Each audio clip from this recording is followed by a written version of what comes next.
Sama-sama po tayo umawit at magpapuni para sa ating Panginoon.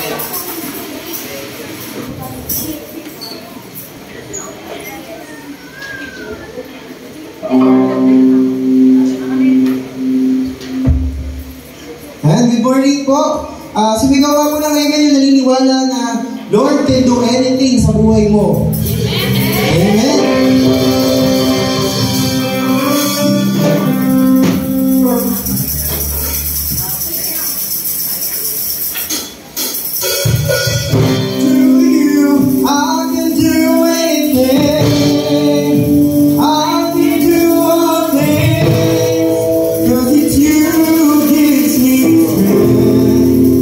Nothing is impossible.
Patuloy tayong manalangin.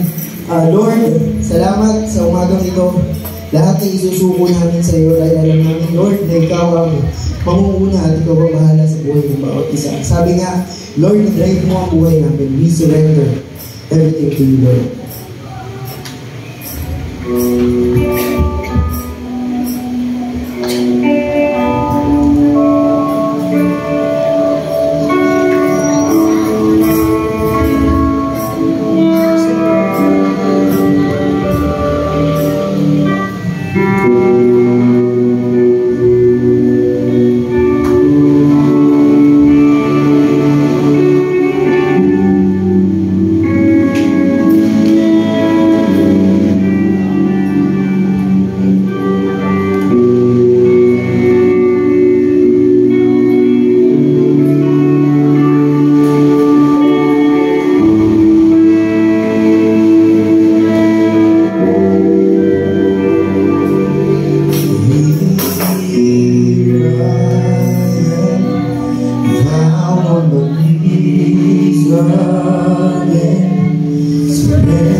Ligtas ni Yahweh ang mga matuwid. Iingatan sila kapag nagliligalig. Sasaklolohan sila at kanyang tutulungan laban sa masama. Ipagsasagala sapagkat si Yahweh ang kanilang sandigan. Awitin po natin ang wonderful of words of life.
Tayo po lahat ay manalangin. Lord, maraming salamat po sa mga ganito at nagtipid niyo po kami para po sa ka. Maraming salamat po sa isang linggong pag-iingat at pagkabay sa amin. Kami po ay humingi ng tawag sa mga pagkakasalanan na nagagawa namin at magagawa pa namin. Lord, sana po ay patuloy niyo pa po kami bigyan ng biyaya at patuloy niyo po kami ingatan at gabayan. In Jesus' name we pray. Amen.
Huwag kang mababalisa dahil sa masama. Huwag mong kainitan liko nilang gawa. Katulad ng dumo sila'y malalata, tulad ng halaman matutuyo sila. Umasa ka sa Diyos ang mabuti gawin, at manahan kang ligtas sa lupain. Kaya may mahanapin ang kaligayahan, at ang pangarap mo ay iyong makakantay. Iyong sarili sa Kanya ay talaga, tulungan mo lang kapag ika'y nagtiwala. Ang kabutihan mo ay magliliwanag, katulad ng araw na malit na pa. Sa harap ni Yahweh, manananta, maging nagtiwala ang pagkintay sa Kanya. Pumulay kita na tuwing ginawa, sa likong paraan, mula ng mga siya. Huwag kang mapupuot ng mababalisa. Iyong pagkagalit iwasan mo sana. Walang kabutihang makakaptan ka, ang nagtitiwala kay Yahweh, mabubuhay, ligtas sa lupain at buong tatahan. Ngunit ang masamay pagtatabuyan, hindi mo natagay sila'y makaparang. Kahit nanapin mo ay di masusumpungan, tatawin ang mga mapagkumbaba ang lupa pangamo ng kanyang pamanan.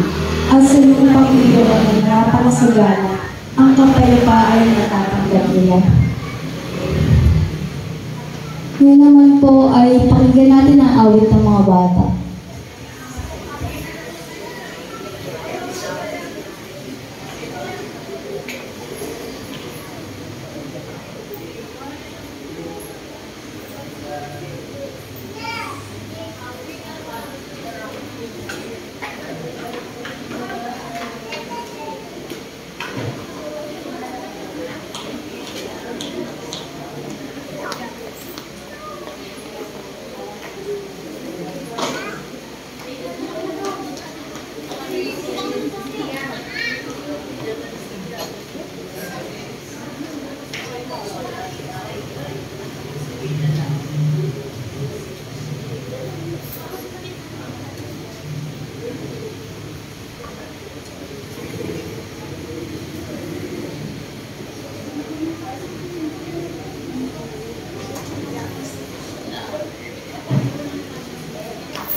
Tinatawagan ko si Trixie Toyete para daw po mag-prayer sa mga bata.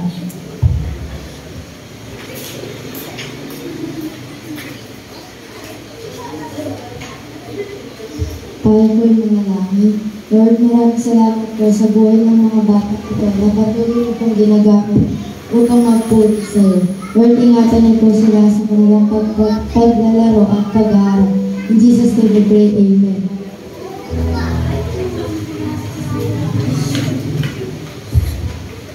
Ayan. Magandang umaga po sa ating lahat. Po, tayo po'y tumayo. Mula po sa aklat ng San Lucas chapter 6 na po.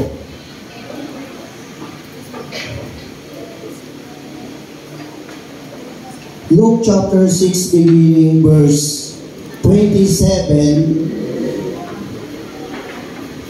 and 28.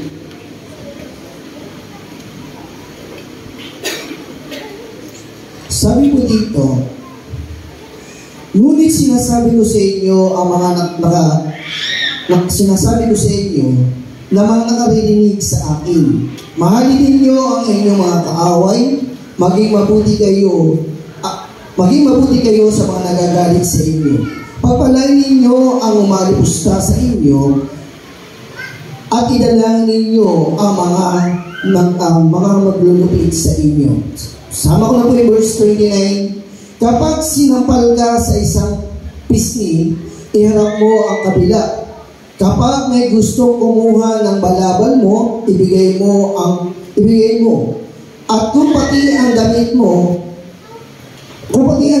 ay kukuhanin, ito'y ibigay mo rin. Ang Diyos po ang magpala sa pagkabasa ng kanyang buhay at banal na salita.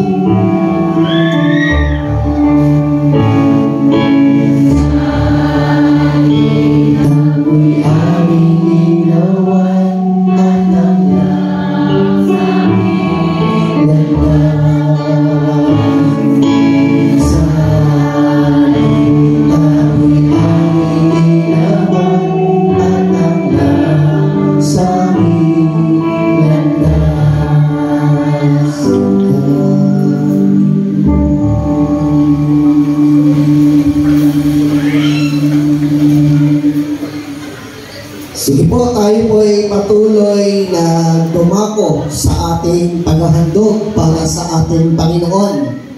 Ibigay po natin yung katulad na sinabi ko nung nakaraang linggo, hindi po natin maaabot ang ating mga pangarap kung tayo po ay patuloy na hindi magbubukas ng ating mga palad sa pagkakaloob para sa ating Panginoon.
Aming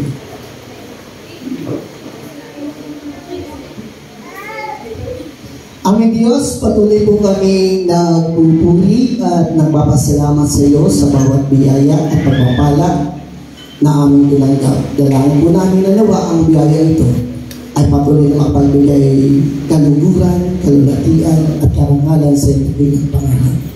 Ikaw ang tunay na may taas, ikaw ang tunay na mapaparangalan, ikaw ang Diyos na tunay namin mapapapunan. Ito po yung pinagpapasalamat namin sa aming mga buhay na hindi mo kami kinakalimutan na pagpalain sa araw-araw. Hindi pagpapasalamat na may pagpapalagumpay sa pangalan ni Jesus. Amen.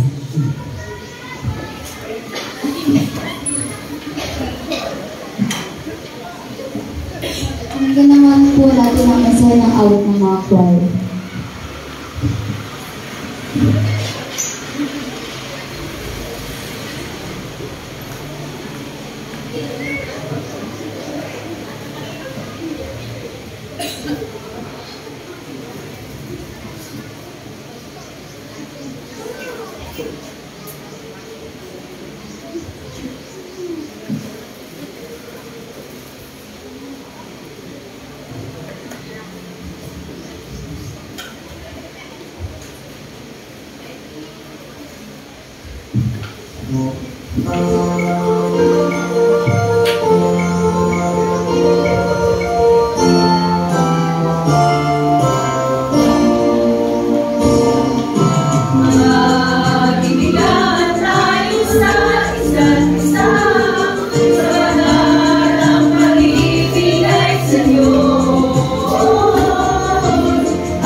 Ay di na makikita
conference po natin, ulitin ko lang po ay sa Sunday. Kaya po yung mga report ay kailangan na po niyong ipasa. Pero yung report ko po ay kailangan ng numbers. Kaya siguro sa pre-church conference po siya mabubuo. No? Dahil ang hilingi po ng ating DS ay hindi po narrative, kundi po actual. No, para po. Pagiging sa statistics ay sabay na rin po siguro iaayos yun dahil po medyo kailangan po i-clear yung ating po mga members. At tulad po ng panawagan ng ating CAP, yung mga hindi pa po nakapagbibigay ng form na pinabigay nila para sa MIS, please, kailangan nyo pong magbigay. Dahil ito po ay bahagi ng ating statistics kung paano po natin siya maaayos. Okay. Ang sabi po ng Luke, chapter 6, beginning verse 27 at the following verses. Kung titignan po natin ang aklat ng San Lucas, mula doon sa verse 26 up to verse 28, ito po ay pagpapakita kung paano ang isang tao ay dapat magmahal ng wagas, ng tapat, walang pag-aalinlangan, walang hinihinging kondisyon, walang hinihinging kapalit, o hindi naghihintay ng kapalit, kung hindi ang kanyang pagmamahal na inilalaan ay patuloy na bukal sa kanyang puso at sa kanyang kalooban. Ang sabi nga ng Lord, love the others like I love yourself. Paano mo mamahalin ang iyong kapwa at kung paano mo minamahal ang iyong sarili. Madali po natin minsan sabihin na mahal natin ang ating sarili. Amen. Hello? Na. Pero, mahirap i-implement yung mahalin mo ang iyong kapwa. Lalo na, kung ang dami ng ginagawa, sabi ni Kuya, sabi si Pastor, no, lalo na kung ang dami-dami niya ng ginagawang pagkakamali sa iyo.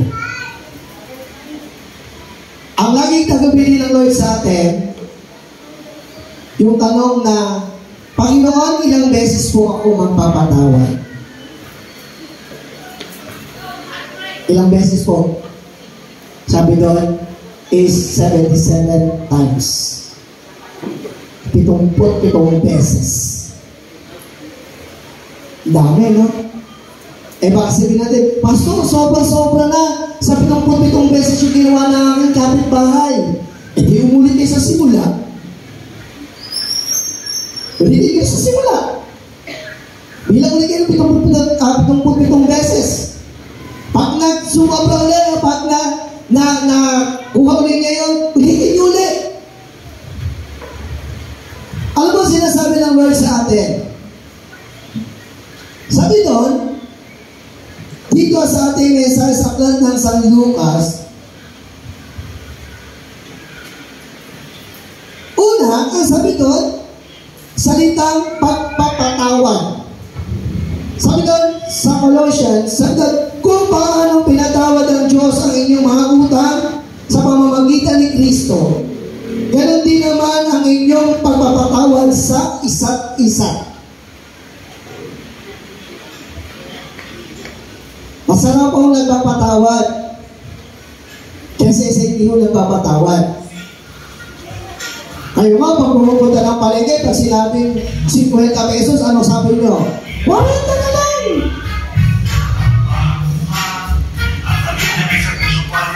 Galing!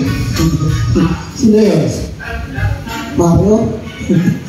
Now, pag pumupunta kayo ng palengke, bibili, sinasabi nyo, magkano? 60 po. Pwede bang 50 na lang? Wala namang ginawang kasalanan sa inyo yung tao, pero humihingi kayo ng tawad doon sa binibili nyo.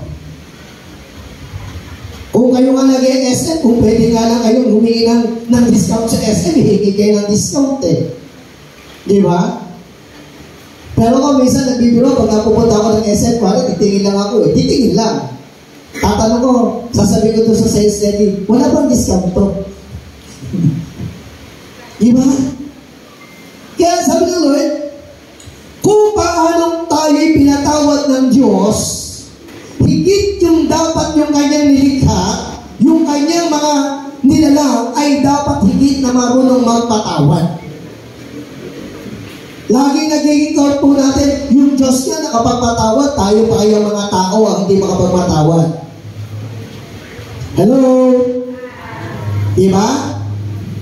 Pero yung salitang pagpapatawad ang isa sa pinakamahirap na gawin. Bakit?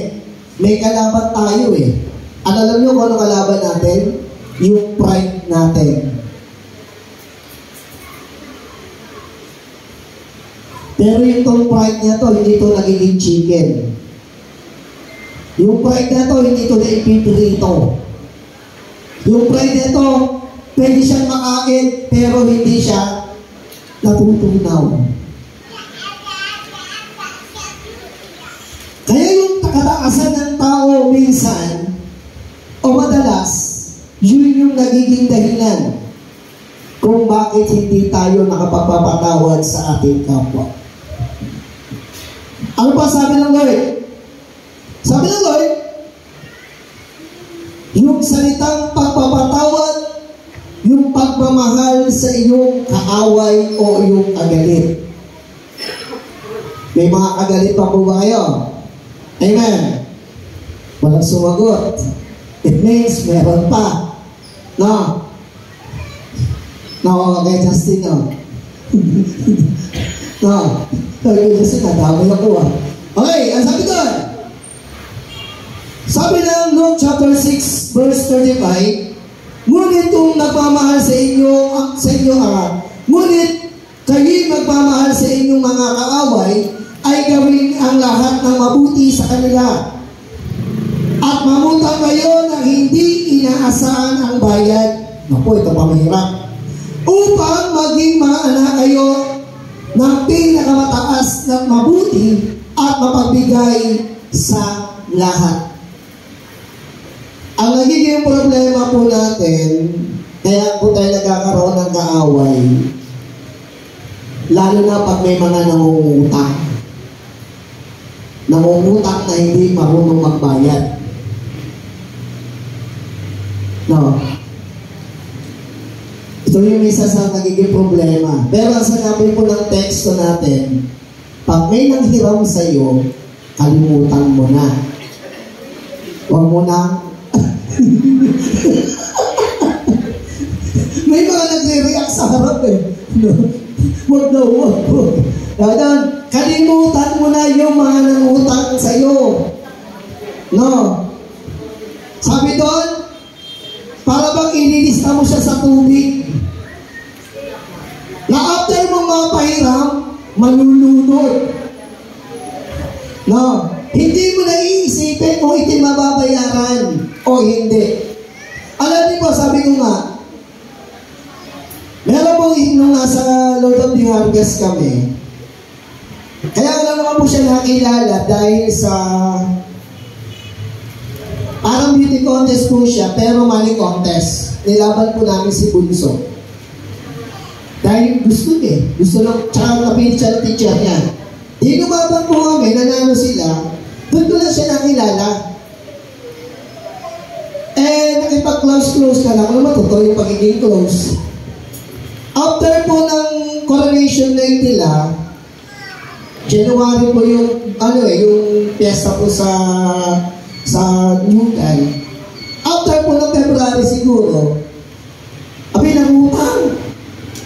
Ang gusto pa utangin sa akin 10,000. Saka ako na ng 10,000. Sabi ko, may pera ako pero hindi akin. Dahil sabi niya, sige po pastor, ibabalik mo sa makalawa. Dadagdag ko lang sa aking business. Sabi ko, eto na lang po, 1,000. Binigyan ko 1,000. Sige po ka, pastor, sa makalawa, babalik ko. Mabuhay ka. Ilang taon na po si Bunso ngayon.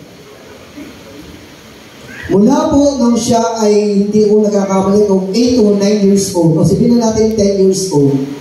Magto 25 years old na po siya. Kung yung may pinatubuhan ko, mayaman na ako. Pero yun po ay nalulod. Na, alam niyo po, dumating pa sa point nung nakikita ko siya, ako pa nahihiya. Hindi ako tinitignan ko siya, pero sabi ng mukha,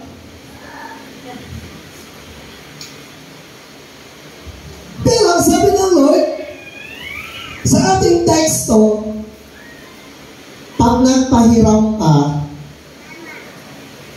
huwag mo nang asahang babalik pa. Ate Jetty, no? No, huwag yun na asahang babalik pa. Isipin nyo na kayo ay nakatulong. Isipin nyo na kayo ay nakapagbigay. Alam niyo po, sa buhay po natin, kung hindi niyo po ito gagawin, marami po kayong magiging kaaway. Alam niyo po, kung ako po yung mga ginawa kong pagtulong, hiningan ko ng kapalit, marami na tsaka akong kaaway. Pastor na ako, marami pa akong kaaway. Bakit? Kala niyo po ang pastor ligtas sa mga bagay na gano'n? Hindi.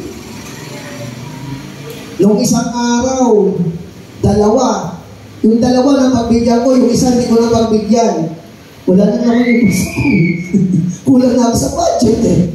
No. Buti na lang, maliliit. Sabi ko, okay lang yan, maliit lang naman eh. Sabi nung anak-anakan namin, sabi niya, Daddy, sino yun? Sabi ko, may nangihiram lang naman. Ang masaya, eto, pera niya ang pinahiram ko, hindi pera ko. Kasi wala nang puro coins na lang naman ng bulsa ko. Na po. Diba? Unang-una po, kaya mayroon po isa ng pastor malapit sa simbahan. Nung kami po ay nasa kaingin, hindi mo masyado. Kasi malayo kami sa simbahan. Likod. Hindi alam ng mga manghihirap yung bahay namin. Pero dito, minsan, pag tumawag, nakakasagot ka agad. Pero sabi ko doon, iwasan, ang sabi doon, ngunit kayo magmahal sa inyong mga kaaway, gawin ang mabuti sa kanila. Yung ginagawa po natin para walang maiwasan at hindi kayo magkaroon ng kaaway, ang sabi ng Lord, gawin mo to ng mabuti. Yung ginawa mong pagtulong, mabuti po yun. Pero wala kayong hihingin kapalit. Amen. At sa nagpapautang na mananampalataya, hindi po 20%. Baka naman nagpapautang kayo, 20%, 10%, 15%. Ang Biblia, nagsasabi sila 3% to 5% lang. Sa Old Testament yun. Pero pagdating dito sa Lucas, magpahiram ka na wala tubo at wala hinihintay na pagbabalik. Magkakontra, no? Sa lumang tipan, pwede ka magbigay ng patubo. Pero dito, alam niyo ba ang kwento? Sa Old Testament, sabi doon, pagdating ng 7 taon, let's say, for example, si Ate Lali, may 300,000 siya kung siya sa panahon ng Old Testament na bubuhay. Hindi niya mabayaran yung 300,000 na yun. Pagdating ng 7 taon, mababaliwala ang utang ni Ate Lali. Sa loob ng 7 taon. Quits. Kung tawagin.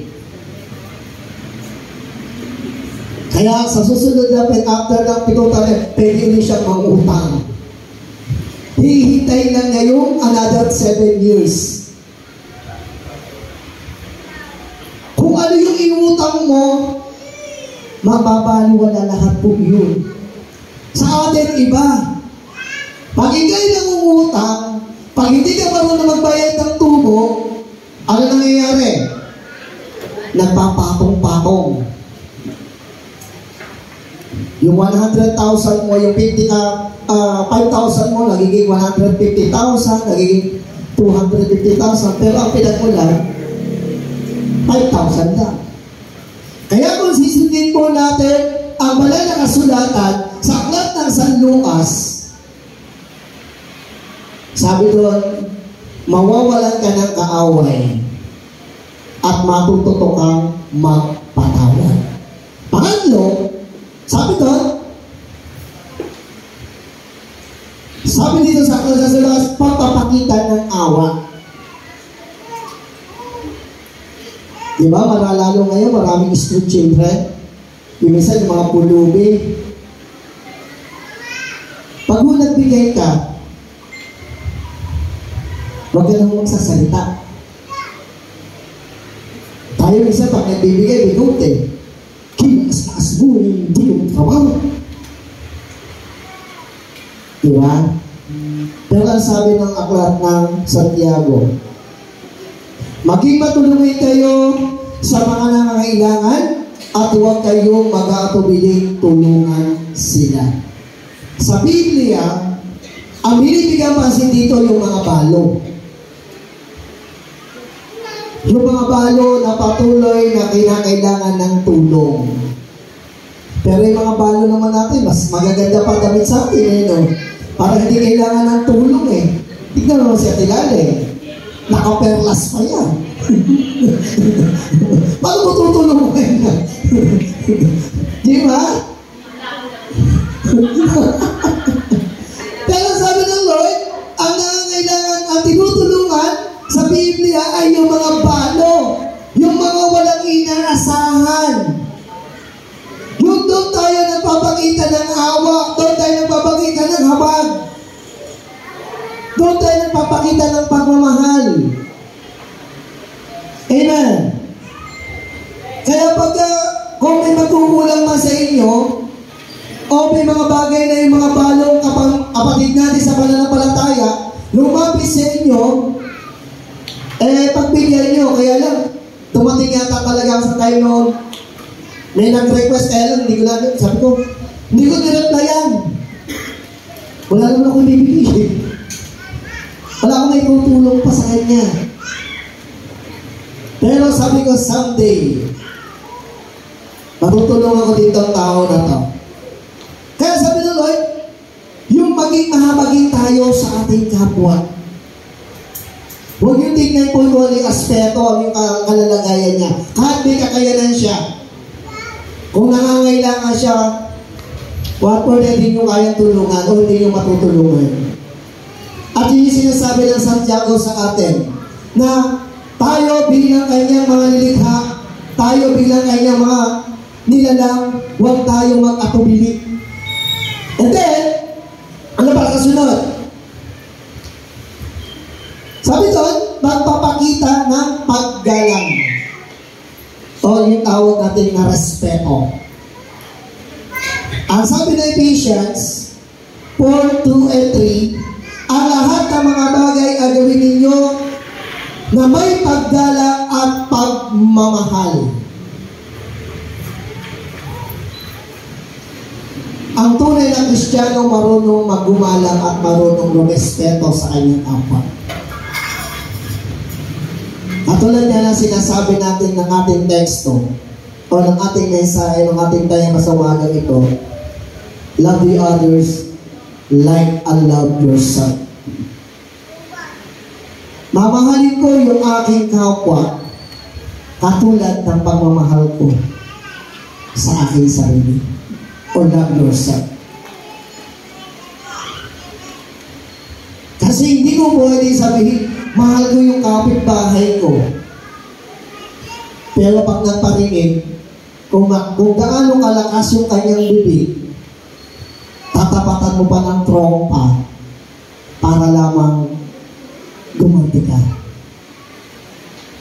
Mga kapatid,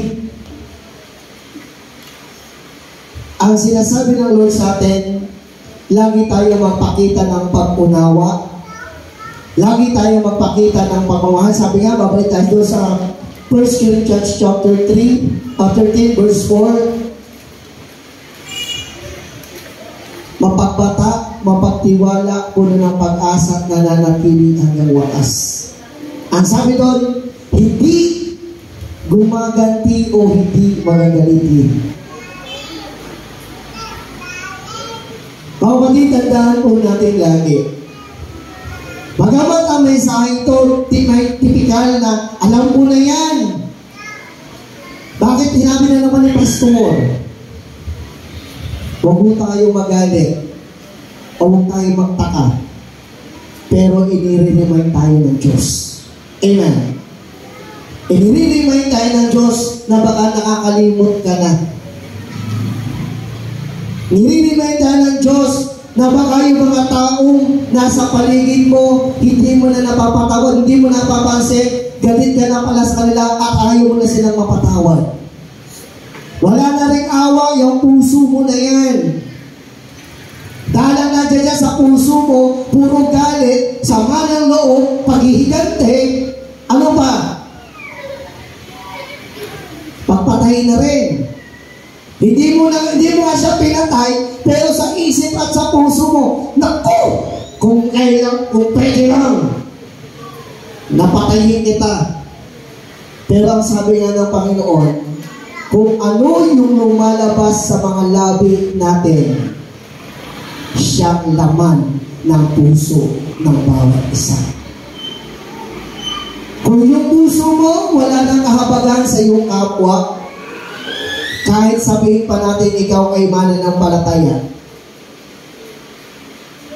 ang sinasabi sa atin ng Lord at ang pinapaalala sa atin lagi ng Panginoon, mabuti pang talian ka ng gilingang bato sa ligat at itapon sa dagat. Mabuti na wala kang isang mata, mabuti na wala kang isang tenga, mabuti na wala kang dila, na ikaw ay haharap sa Diyos ng may pananampalataya. Kaysa sa kumpleto ka, pero yung buhay mo, sabi nga, hindi ka na marunong gumalang. Ano sabi ng Lord? Sabi doon, ang lahat ng bagay ay gawin natin na may pagmamahal. Alam niyo, minsan ang isang nawawala sa isang Kristiyano, dahil na-overwhelming o na-amiss niya sa pagiging Kristiyano niya, yung pagrespeto niya sa kapwa niya. Yung pagmamahal niya sa kapwa niya. Minsan ang isang Kristiyano nagiging selfish instead na selfless. Mga kapatid, hindi tayo tinuruan ng Diyos na maging makasarili. Kung hindi tinuturuan tayo ng Diyos na wala tayong inaasahan, wala tayong hinihintay na kapalit sa lahat ng bagay na ginagawa mo sa buhay mo. Kasi masaya ka. At ang panghuli, yung sabi ko nga sa inyo kanina, from the Colossians chapter 3 verse 13, maging mapag-unawa kayo sa isa't isa at mapagpatawad kayo sa isa't isa. Kung mayroon kayong hinanakit sa isa't isa, kayo'y mapatawad. Magulang kapatid, sa umagang ito, ang tunay na pagmamahal ay nagbibigay ng kagalakan. Ang tunay na pagmamahal ay nagbibigay ng tunay na pangunawa. Ang tunay na pagmamahal ay tumutupad sa kautusan na iniuutos ng Diyos sa bawat isa. Katulad po ng mensahe natin sa umagang ito. At basahin niyo po yung Luke chapter 6, beginning verse 27 to 35. Ang sinasabi ng Lord doon, walang sinuman sa atin ang tunay na kung dito tutuparin Yung pangako ay yung pinag-isa niya. Sabi ng ating Diyos sa buhay ng bawat isa ay hindi tayo magkakaroon ng tunay na kaligtasan. Ang sabi ng Lord sa atin, verse 35, ito ang inyong gawin, mahalin ninyo ang inyong mga kaaway at gumawa kayo ng mabuti sa kanila. Kung magpapahiram kayo ng hindi umaasa ng anumang kabayaran. At malaking gantimpala ang tatanggapin ninyo at makikilala kayong mga anak ng Diyos ng kataas-taasan. Ito yung pangako ng Diyos sa lahat sa atin at sa bawat isa sa atin. Ikaw, ako o tayo ay patuloy na maging anak at magpapatuloy na magiging anak ni Kristo mula ngayon at magpakailan-kailan paman. Amen. Amen.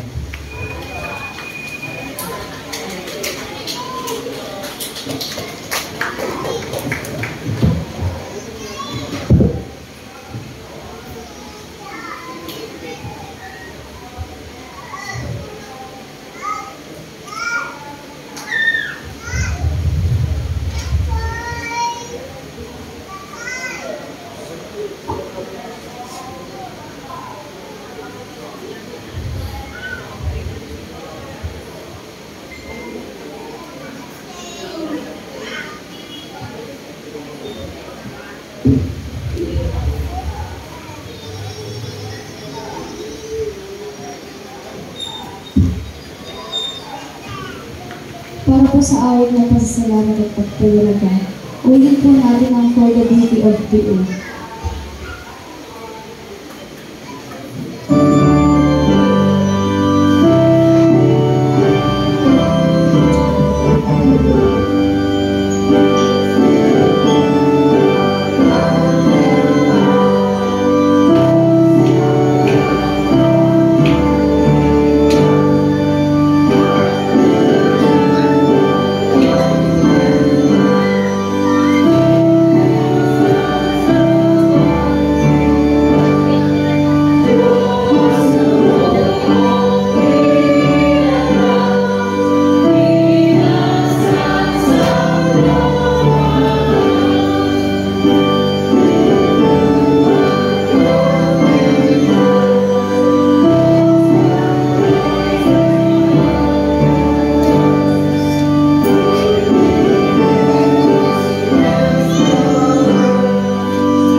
Praise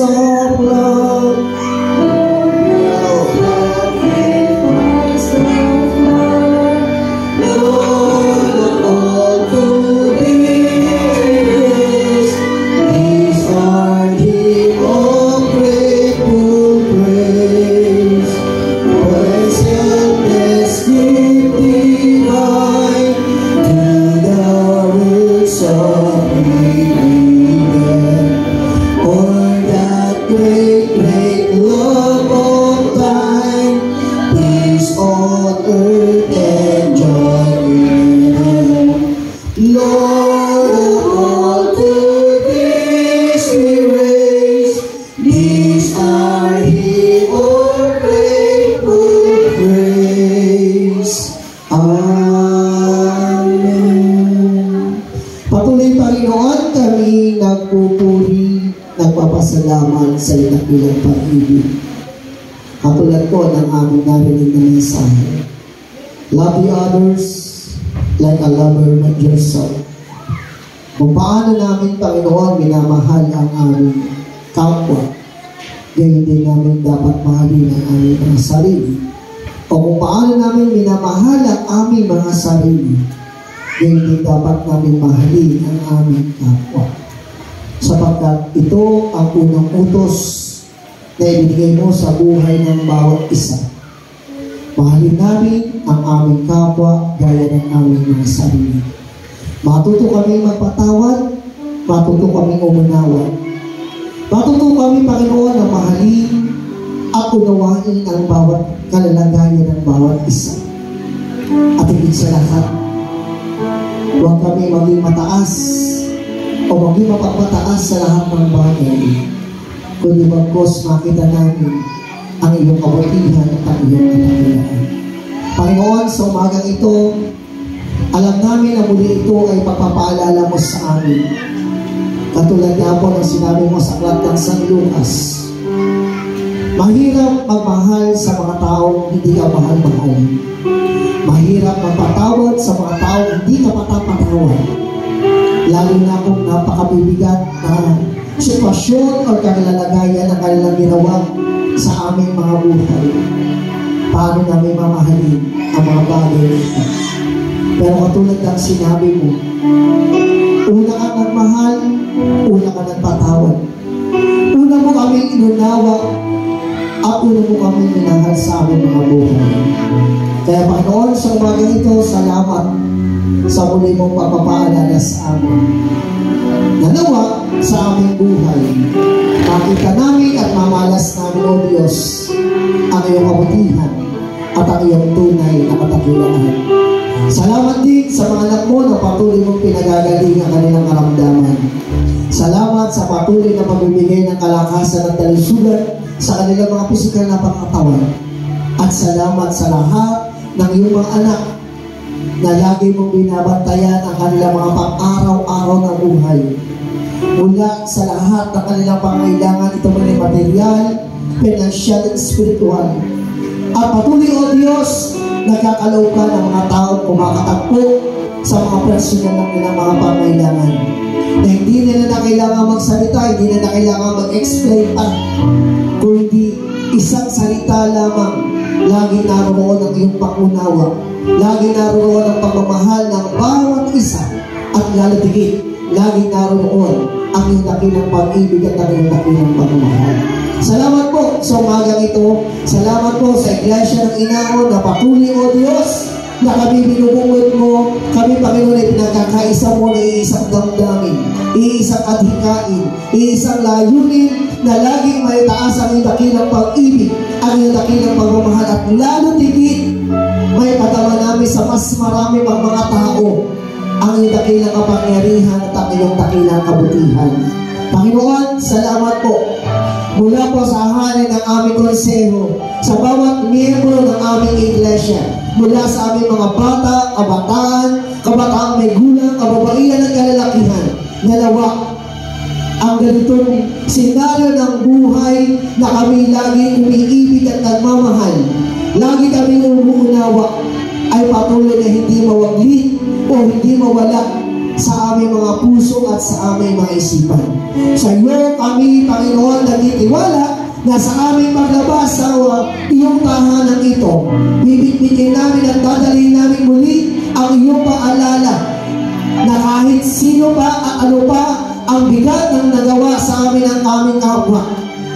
Katulad ng iyong sinabi, ang pagpapatawad, ang pagmamahal, ang pag-unawa, at ang patuloy na pagpapaumanhin ay lagi namin madarama sa aming mga puso upang sila, Panginoon, ay magabayan namin at matulungan namin sa tamang landas, sa tamang pagkakataon ng iyong kadakilaan at ng iyong kabutihan. Sa iyo kami, Panginoon, nagtitiwala at nagpapasalamat na maging ang buhay namin ito ay magiging pagpapala para sa iba. Salamat po sa iyong pag-ibig. Salamat sa iyong pagmamahal. Ito'y aming panalangin sa pangalan ni Jesus. Amen and amen.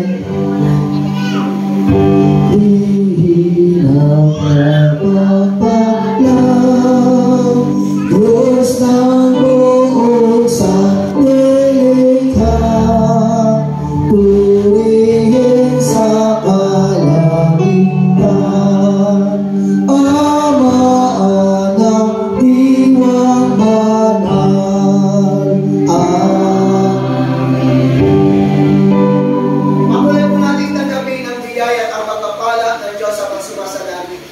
Ang patuloy na kahabagan, pagmamahal, patuloy na pangunawa at takilang pagliligtas na ating Diyos na nakasesa Kristo ay patuloy na pinibigay at ipinagkakaloob sa buhay ng bawat isa. Ang pakikitas at pakikisama sa ating Espiritu ang siya maghahari sa ating mga puso, sa ating mga buhay mula ngayon at magpakilan-kailan pa man. Amen.